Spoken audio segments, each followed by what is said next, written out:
The Blue Ribbon Committee hearing is now called to order. Magandang umaga po sa inyong lahat. Let me start by thanking every single person here.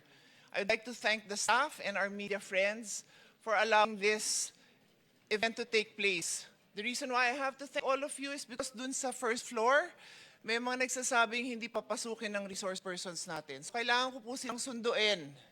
Nung sinundo naman, ang ating staff doon, napakaayos naman, humihingi naman ng mga pangalan, mag-register daw si guest. Sabi ko, there are guests.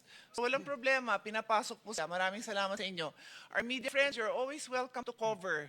Pasensya na parang nagkaroon ng konting gulo, but definitely we do not in any way intend for any of you not to be able to cover our events in the Senate anytime. On that note, nagulat lang ako kasi maayos naman. Sabi ko doon sa ating resource person, halika na, sinusundo ko kayo, let's go in. Nagulat na lang ako na nakita ko doon si Secretary John Vic Remulla. Tinaharang ako. I never thought the day would come that somebody would prevent me from entering the Senate. This is my office. Again, thank you. Di ko rin nakalain na yung Senate staff, yung media, dahil nasama na kayo doon, kayo pang nakatulong na makarating ako dito sa hearing na to. This is the Senate. This is the halls of democracy.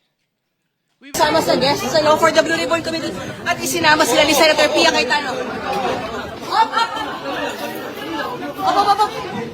Ay, oh my God!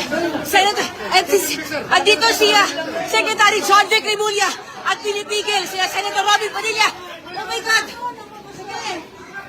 Takbuhan sila Senator Pia Cayetano kasama yung